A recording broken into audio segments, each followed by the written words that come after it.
He followed her after chores, across the frost-bitten yard, where no servant's feet had dared leave tracks. Not out of suspicion that she'd stolen, but because in that stolen glance over her shoulder, as she gathered firewood at dusk, there was something quiet, like a wound too old to still bleed, but never quite healed. She moved through the pinewood, her thin cloth shoes soaked in snow. He followed in silence between the brittle trunks, and there, in an abandoned shack, roof half collapsed, no lantern in sight, a child lay curled beneath a threadbare blanket, cheeks burning like coal. And Mireia, that soft-spoken maid, knelt beside the child, whispering nameless prayers with a voice too hoarse for pleading. The fever wasn't his child's. The fear wasn't his burden. But deep in his chest, a slow-burning ember, something he thought the years had long since smothered, suddenly came alive. Montana Territory, winter of 1883. The wind slipped down the mountainside like it was searching for something lost. Every gust through the pine limbs whispered something ancient, curling around the camp like an old scar refusing to heal. The snow wasn't fresh. It had lived a few days on the ground, turned dirty gray, hard as stone under a boot. And yet, more was coming. Thatcher Crow stood on his wooden porch, thick leather coat hanging open, not from warmth, but from something burning that had nothing to do with cold. The coffee in his hand had gone cold, untouched. His eyes never left the figure slipping between the low buildings of the camp. The woman walked briskly, evenly, head down, arms clutching something heavy beneath a thin shawl. She wasn't headed toward the laundry shed, nor to the supply barn. No maid had business going that way after sundown, not unless she didn't want to be seen. He set the cup down on the sill, stepped off the porch without a sound, and followed. The pine branches brushed against his coat like they meant to ask, "What are you doing, Crow?" But he didn't answer. The instincts never slept, not even a decade after the war. They were the kind of instincts honed by living too long in the thin space between trust and death. Her name was Mireia Valdez, been working just 3 weeks, brought in by old cook, who'd vouched for her. Clean hands, quiet tongue, works with her eyes. Thatcher had never spoken to her, just seen her now and again by firelight, eyes dark like watered ink, never holding a gaze for longer than a breath. But tonight, she touched him without meaning to, touched him with her silence. She crossed the frozen dirt road, slipping into the edge of the pines. There, between the old trees, stood a shack, used last winter for storing wood. He'd figured it abandoned. But now a faint light leaked from one cloudy window, thin and weak like the last stretch of oil in a nearly dry lamp. Thatcher stopped behind a tree, listening to wind and snowfall. His gloved hand clenched. His boots cracked the frozen mud as he stepped closer. He wasn't looking to spy. He wasn't looking to confront. He just didn't understand why anyone would be lighting a fire in a place no one should be. He tilted his head, peered through the gaps in the wall. Inside was a cramped room laced with shadow. A small rough-hewn bed sat in the corner, its blanket stitched from old burlap. On it lay a child, thin, sweat-matted curls clinging to her brow, cheeks burning like they'd been scalded. The little girl breathed through her mouth, short, labored, trembling. In the lamp's glow, her face looked like the moon mid-storm, still shining, but nearly drowned. The woman knelt at the bedside, back to him, head bent near the child's brow. Her lips moved but made no sound, just smoke-soft syllables whispered in Spanish, prayers released like birds that would never beat the coming wind. Her hands shook as she changed the cloth on the girl's forehead. Those hands, just hours ago slicing potatoes in the kitchen like there wasn't a thing wrong in the world, now looked half their size from strain. A dark, damp patch spread along her shoulder. Rain or tears, he couldn't say. Thatcher took a step back. The snow crackled beneath his boot. Mireya turned, quick, sharp, the reflex of someone who's known too much loss. Her eyes found his through the crack in the door. No scream, no question. Just the stare between two strangers forced to see each other when nothing was left to hide. He opened the door. The wind rushed in, tilting the flame. The girl's shadow danced across the timber wall, long, stretched, like something leaving the earth behind. Mireya stepped between the bed and the cold, shoulders trembling, but her eyes never dropped. Thatcher didn't enter. He stood in the doorway where the wind met the breath of the living and said, voice rough as snow scraping ice, "You should have told me." Mireya didn't answer right away. She looked to the child, then back at him, clutching the folds of her coat at her waist. "I just needed a roof. For her. I didn't want to cause trouble. That roof leaks, and there's no stove. I have blankets."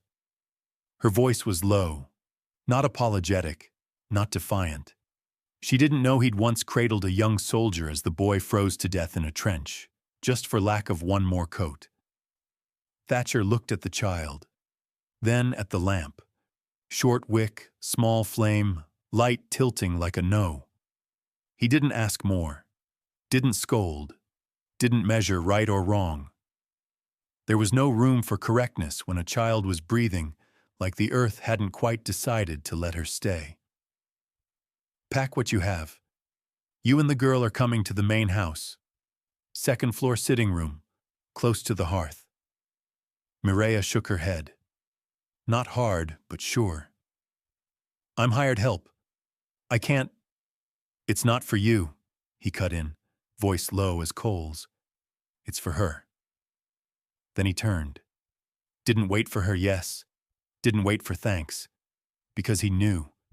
Gratitude doesn't speak when a mother is too busy begging the night to spare her child.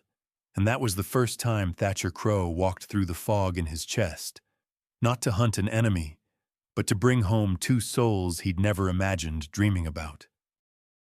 The staircase to the second floor had never known a servant's footfall. It was built from old pine, and each step echoed like a breath someone was holding too long. An oil lamp flickered on the fourth stair, casting two shadows from the man ahead, like someone unseen walked beside him. Thatcher said nothing. He didn't look back.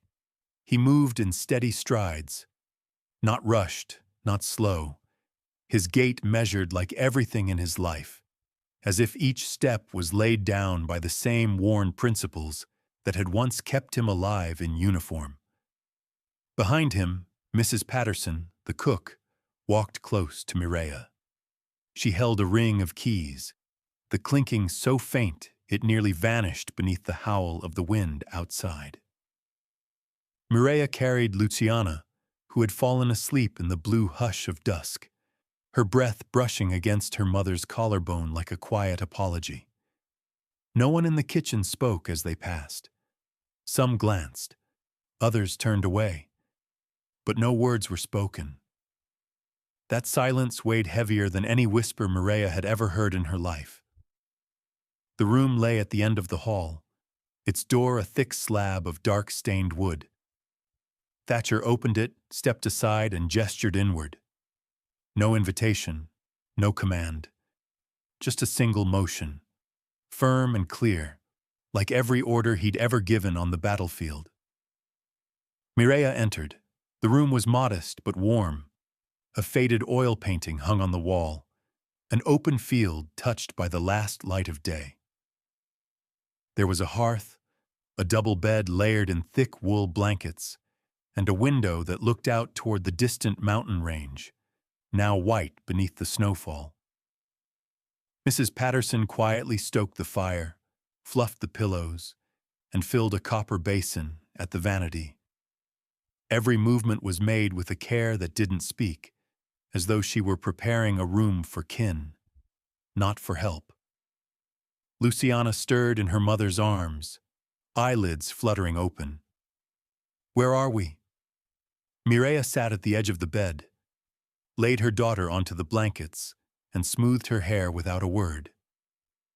Thatcher still stood at the door, his shadow long across the floorboards. When Luciana turned her head, her eyes found him and held. "Is he the one who brought us here?" Mireya nodded, her hand resting light against her daughter's back.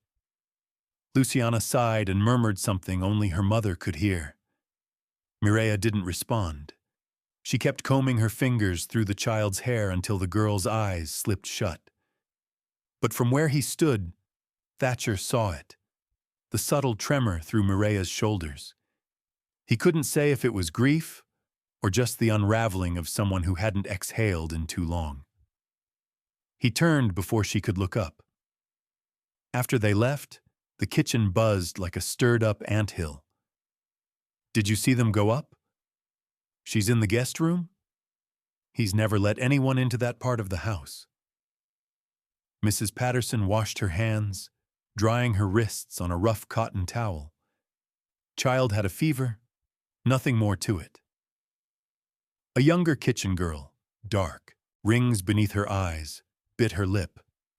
She called him something, a name, something gentle. No one answered. Mrs. Patterson simply went back to slicing onions, each cut sharp and certain. Outside, snow had started falling again, soft, like ash slipping from a quiet chimney. That night, Mireya didn't sleep. Not because she was afraid, not because the room was unfamiliar, but because it was too quiet. So quiet she could hear the coals crackle in the hearth, the wind brushing against the wooden walls, and the slow, steady breathing of her daughter, curled beneath the covers, no longer burning with fever. It had been a long time since Mireya had a room with a door that closed tight. One without leaks, without drafts. But she kept her shoes on. She kept her scarf wrapped. She sat beside the bed, one hand resting lightly atop the blanket, her eyes on the window, half expecting someone to come take back what she hadn't earned. She thought of Thatcher, of the way he stood silent without being cruel, of how he hadn't asked questions, hadn't pressed, just looked at Luciana and said, "She sleeps in the house tonight." Mireya had heard kind words before, often followed by a price she didn't want to pay. But here, tonight, no one asked for anything. And that, more than anything, was what kept her awake. Thatcher didn't sleep either. He sat in the study, eyes fixed on the campyard bathed in moonlight. Wind cut the snow into jagged grooves like script carved by gods, rough, unreadable. He thought about the girl, the look in her eyes when they opened mid-fever. There had been no panic, no questions. She just looked at him like she already knew who he was, as if she'd known him long before memory had taken root. Is he the one who brought us here? He hadn't heard the question, but he recognized that look. He'd seen it once before, in the face of a blind soldier, frostbitten and trembling on the slopes of Little Snake Pass. The boy had gripped his hand in the cold, whispering, "You found me, Captain." He hadn't saved that soldier. But maybe this time, maybe it could be different. The next morning, when Mrs. Patterson brought a tray of oatmeal upstairs, she paused outside the door before knocking. In that brief silence, she heard it, a soft laugh, low and quick, like water slipping over stone. Then, a gentle voice, a man's. "Do you feel better?" And a child's answer, sleep heavy, but warm like sunlight breaking on snow. Yes, Papa. I dreamed of horses. You were there. That morning, the snow fell like salt scattered by a god who'd grown tired of the world. Thin, aimless, white without meaning. But Thatcher wasn't watching the snow. He was staring at a number, and it was wrong. The ledger lay open on his desk, gaping like an old wound torn fresh. The page was smooth, but beneath it, something skewed. A slip, small, but enough to tilt everything off balance. He ran a hand along the lines written in his own script. Expenses, names, cattle counts, feed costs, wages, winter supplies. Somewhere between November and December, $3,000 had vanished.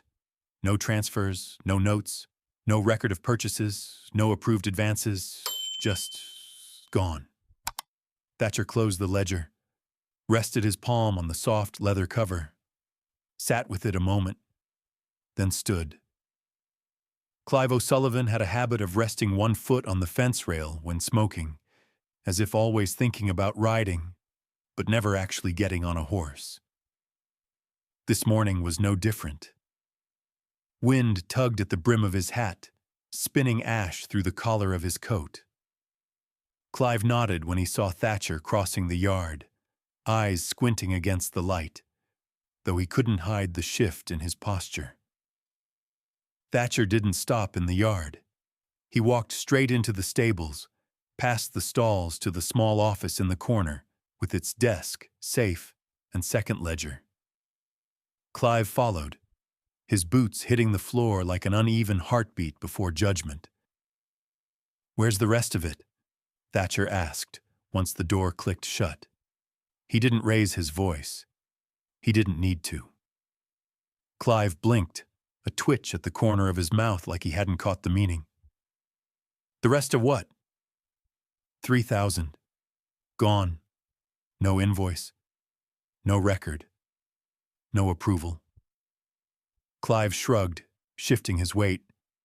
The kind of sideways stance a man takes when he thinks he can talk his way through something.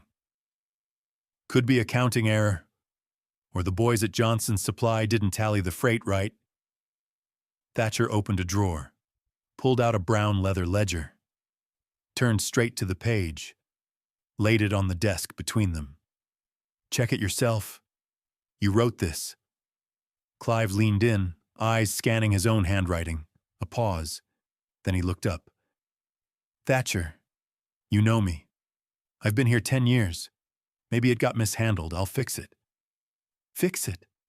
Thatcher's voice stayed quiet as steel. "You don't fix theft with excuses." Clive sighed, bracing against the wall. "I've never stolen from you. Hell, I've eaten at your table." "And that makes it worse," Thatcher said. "I trusted you." Silence. Not the kind where words run out, but the kind where someone weighs whether to lie again or confess. Then the door opened. Mireya stepped in. Her hair was braided neat. A scarf hung over one shoulder. She didn't look at Clive, didn't look at Thatcher. She looked at the ledger. "I know this handwriting," she said, voice even as wind through a window crack. Clive snapped his head toward her. "She shouldn't be in here." Thatcher said nothing. Mireya lifted her gaze. "He worked for Henderson Ranch in New Mexico. My husband worked there too. For 5 years. Clive stiffened. That was a long time ago. $3,000, Mireya said. Same amount. Gone without a word. Men missed meals, including mine. She didn't shout, didn't pound the desk, didn't cry. She simply ended with a line that wasn't accusation, just a truth no one could outrun. "He died trying to make up for what you took." Clive's ears reddened. His eyes darted like a man realizing every door in the room was locked. "I didn't mean for it to..." "To what?" Thatcher cut in. His eyes never left Clive. "To follow you up here? To land in my barn? In my house?" Then, without warning, Thatcher grabbed the ledger and hurled it at the wall. The sound of leather on timber cracked through the room like a rifle shot. Pages flew, ink smeared. The mask was gone, and there was nothing underneath but empty. Thatcher stepped forward. "Get off my land." Clive opened his mouth to say something, but the look in Thatcher's eyes left no room for the shape of another excuse. "By sunset," Thatcher said, "or I drag you to the sheriff myself." The news moved through the camp faster than wind shifting seasons. Clive was fired. Some blinked in disbelief. Some stayed silent. Some nodded, like they'd been waiting on it. But no one said aloud what truly shook the ground. It was a woman who made it happen. Mireia didn't return to the kitchen right away. She stayed upstairs with Luciana, who had eaten half her breakfast, then drifted back to sleep. Mrs. Patterson brought tea to the room, set it gently on the table, said nothing. But when she laid a hand on Mireia's shoulder, she paused a second. Some things need to break before they can be built right. Then she left. That night, Thatcher sat alone by the hearth.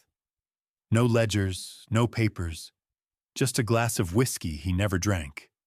He'd lost a man he once called friend, but it wasn't the money he mourned. What chilled him was how a person could stand beside you for a decade and still hide the rot inside. What surprised him was how a stranger, a woman barely a month in his house, who once stirred soup in a windowless kitchen, could speak the truth in a room that had never been hers. Maybe that made the night feel a little lighter. Or maybe, for the first time in a long while, he didn't feel entirely alone. Chapter 4. The Fire and the Whispers. Montana Territory, winter not yet gone. The ground still breathing ice beneath the wind, Thatcher woke to a strange scent, burnt and sweet, like resin set aflame. He shot out of bed before thought could catch up. There was no clatter of hooves like most mornings, only the hiss of wind, sharp and angry, and a red glow bleeding through the Aitzokokshum window pane. When he opened the door, the entire western sky above the ranch was ablaze. The stables were on fire. Thick black smoke coiled upward like a cursed spirit, licking the straw-covered roof, dancing along the wooden walls. The second stall door blew apart. Horses shrieked in panic, tearing at their reins, smashing through gates, kicking down fences. Thatcher shouted for the ranch hands, but they were already pouring out from the kitchen quarters, faces lit by torches swaying over blood-tinted snow. He counted in his head. Horses, men, fire. Then Mireia's voice tore the air in two. "Luciana?" She bolted toward the burning barn, hair loose, bare feet slicing across the ice. The whole yard stilled in a single breath. Someone caught her by the arm. "She's not in the room," Mireia screamed. "I checked. She's gone." Thatcher froze. Then he ran. The west barn stored the highest stacks of hay, piled high this winter in case of blizzards. The wooden door was iron-latched, but now stood blasted open. A trail of spilled oil stretched from the wall to the far fence, still wet. He dropped to his knees, face near the ground, tracing the burn line. Through the thick smoke, he heard it, a faint whimper. Not a horse, not a man. A child's sob buried beneath the crackle of straw. "Luciana," he roared. No answer. He didn't wait. He yanked his coat over his head and dove inside. The wind whipped the sparks like venomous snakes. The smoke clawed at his eyes. But he saw her, a tiny figure curled in the fourth stall, far from the door, beneath a rack of hay already burning at the edges. Luciana was clutching a gray cat, hands over her eyes, huddled deep in a dip in the straw. She wasn't crying, like holding her breath was the only way to stay alive. Thatcher crawled toward her. Every inch was a dare the fire hurled at him. He grabbed the saddle tarp, wrapped it around them both, lifted the girl onto his back, cat and all. Then he ran, chasing the memory of light against his skin. When he burst through the door, the roof was already caving in. They tumbled into the snow just as an explosion rocked behind them. The second stall collapsed like the final breath of an old beast dying unjustly.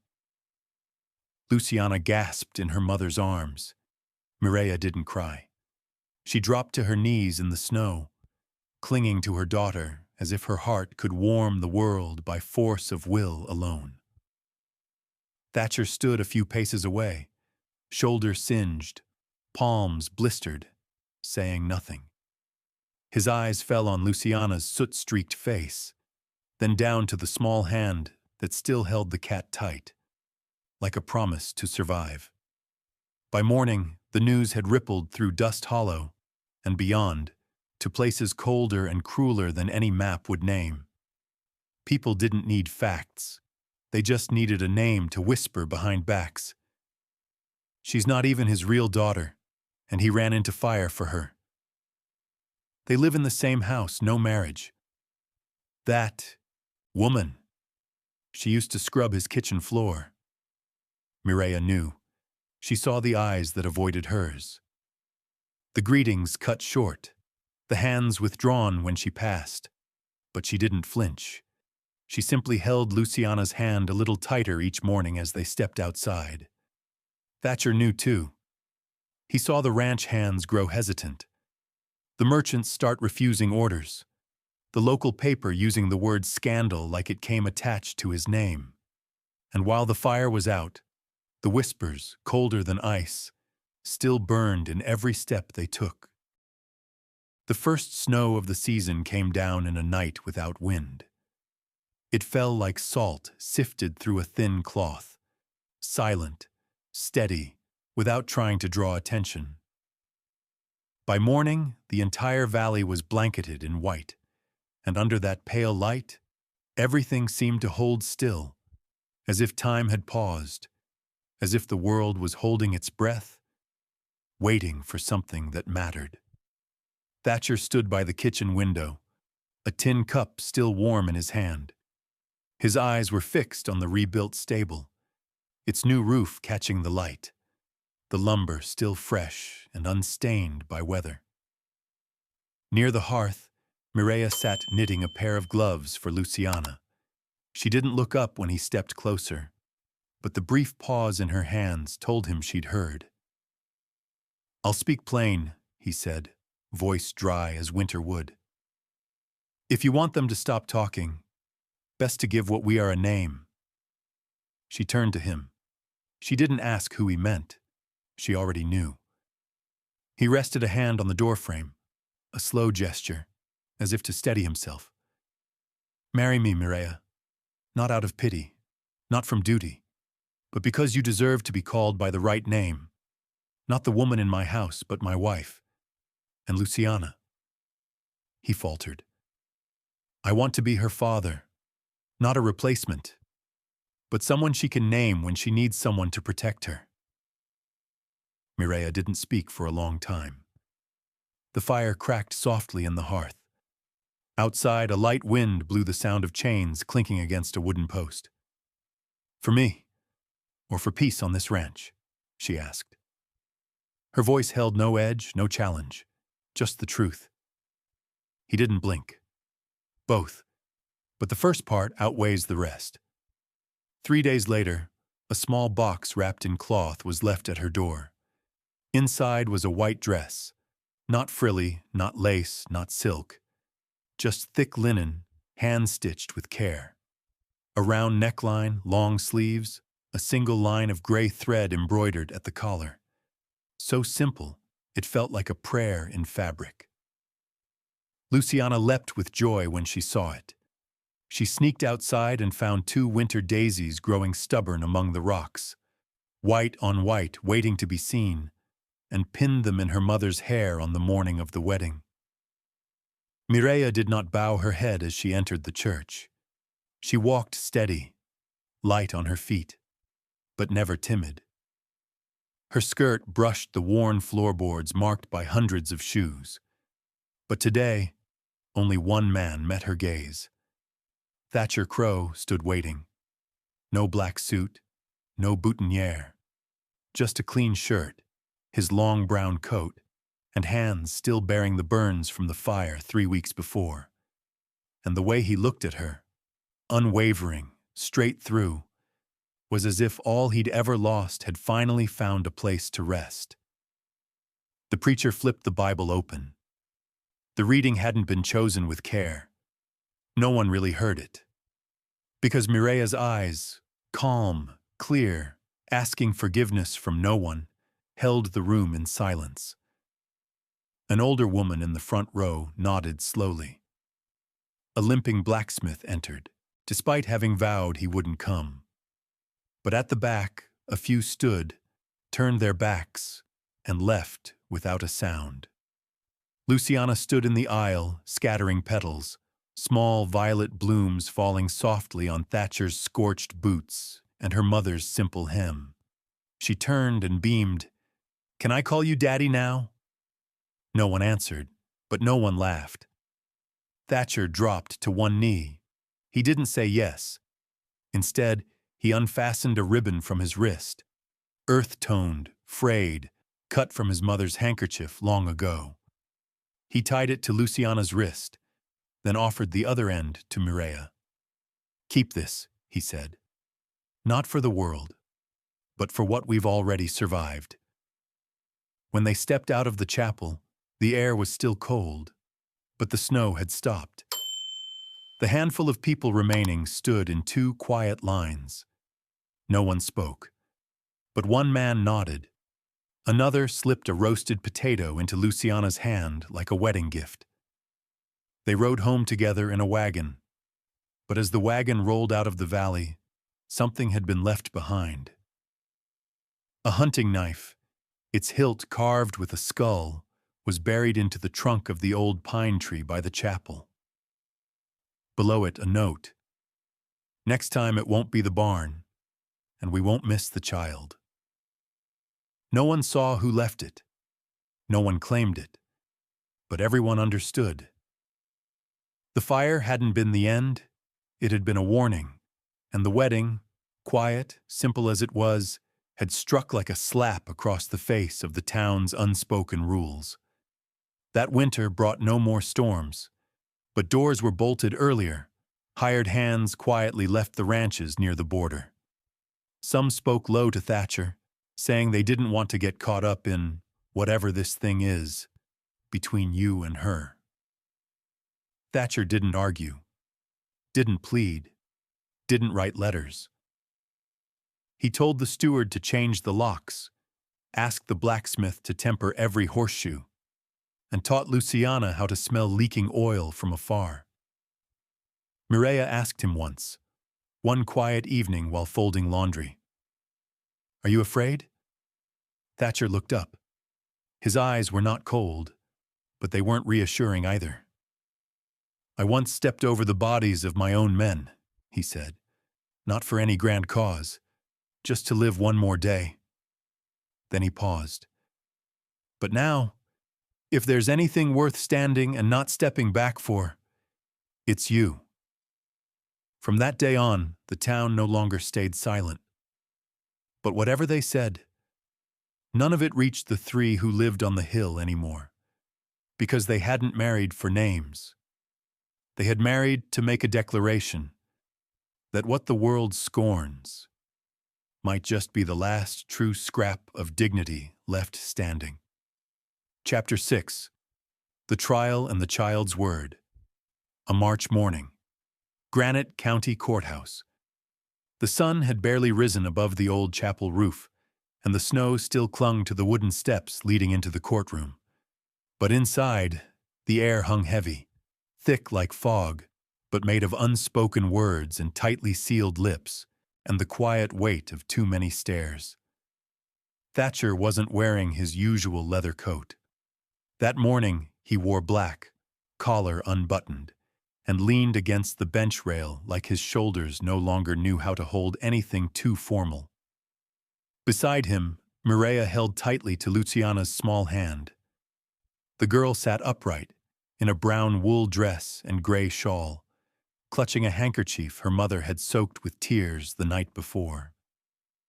Across from them sat three men, faces once hidden behind masks the night the fire was set, now exposed under the noonday light.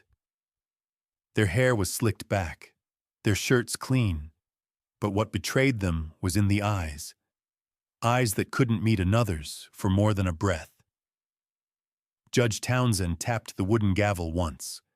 The sound landed sharp and dry, like a dead branch snapping. This court is now in session. Sheriff Harlan Voss took the stand, holding an old leather-bound notebook. His voice was low and steady, like the thud of hooves on dry earth. The night of the fire, we traced the trail from the south stable at the Crow Ranch. There was a line of kerosene stretching from the back door all the way to the northern fence. Out near the woods, we found broken glass. A whiskey bottle. One of the kind sold only at Grady's, the sole tavern in the region. He flipped open the notebook, calloused fingers turning the pages one by one. We also found horse tracks in the snow. One had a very specific print, an X-shaped dent in the center. I brought the cast to Mayfield, the blacksmith. He confirmed it. Only 3 pairs of that kind had been fitted this past month. One belonged to Ray Strum, the third defendant. A silence followed, thick as a winter blanket pulled across the whole room. Thatcher's lawyer, a short man with salt and pepper hair and a voice like gravel smoothed over with time, called a boy to the stand. A tavern apprentice from Grady's. The boy's hands shook, but his voice didn't. That night, I heard 'em talking, back by the corner table. One of 'em said, "There's a rat living in the boss's house. It's time we smoked it out." When the jury withdrew to deliberate, Thatcher stepped outside. He didn't smoke. He didn't sit. He simply leaned against the wooden siding, eyes watching the snowy hill in the distance. Half an hour later, they returned. The verdict: guilty. No one clapped. No cheers. Only the soft drag of a chair across the floor as an old woman, from the west edge of town, stood up, walked forward, and placed a small apple branch in front of Luciana. She said nothing, just bowed her head. That afternoon, on the ride home, Mireia didn't speak, but as the wagon rolled to a stop at the gate, she turned to her daughter and whispered, softly, like a thought meant for both of them. Truthful, and still breathing. That's victory enough. The wind no longer cut like a knife, but it still bit hard enough to flay skin from bare hands if you forgot your gloves. This year the snow came late, slow and silent, settling over old footprints as if to erase everything that had happened between the season of fire and the season of judgment. Thatcher stood by the north fence, where he'd just replaced 2 rotten boards. Beneath his boots, the ground remained frozen solid, but wild hens flew lower now. On the front porch, Luciana sat cross-legged, her hair in twin braids, tiny hands gripping the reins. The pony, Juste, wasn't yet used to being ridden by an 8-year-old girl with a voice like a chipped bell. But it stood still, as if the whole ranch had begun to learn trust again, starting with the smallest of things. Inside, Mireia was weaving, not patching a torn quilt as she once had, but threading white handkerchiefs, linen carefully selected, laid neatly in rows across the pillow beside her. She said they were for the spring festival. For the first time, she wasn't making something to fight off hunger, or cold, or scorn. She was sending something out beyond the doorway, the belief that it was never too late to begin again. Things didn't become quiet after the trial. Eyes still lingered too long at the market. Whispers still circled the edge of the churchyard, but no stones were thrown anymore. No barns were burned. Not after the names of those 3 men had been inked into legal records, alongside clear sentencing, and a tape recording, taken by a child, had captured the panicked voices of masked intruders as they climbed the west fence. Thatcher had handed it to the attorney himself, the footage secretly recorded from the old surveillance system he'd installed in the stable, a precaution he'd taken long before, out of an unease he never confessed. What he had protected wasn't just the grain, the land, or his name, but a home for 2 people he never imagined he'd come to need. Last week, the preacher came by with a basket of eggs. No sermon, no questions. He set them on the kitchen table, touched Mireya's shoulder, and walked away. The blacksmith and his wife brought boots for Luciana. "She'll need 'em," the woman said, "if she means to learn to ride this winter." A widow stopped by and asked Mireya to mend her coat, said only, "It takes a woman's hands to keep a seam from wandering." Each morning, smoke rose from the chimney, thick, steady, unshaking, as if even the snow no longer dared settle too long on that rooftop. Thatcher wrote a letter to his brother, the first in nearly 8 years. "Dear Luke, you asked why I never came home after the war. I've never had a good answer. But today, watching that little girl, messy brown hair, bare feet running through snow like it wasn't even cold, I think I finally found the thing I spent all my life avoiding. Love.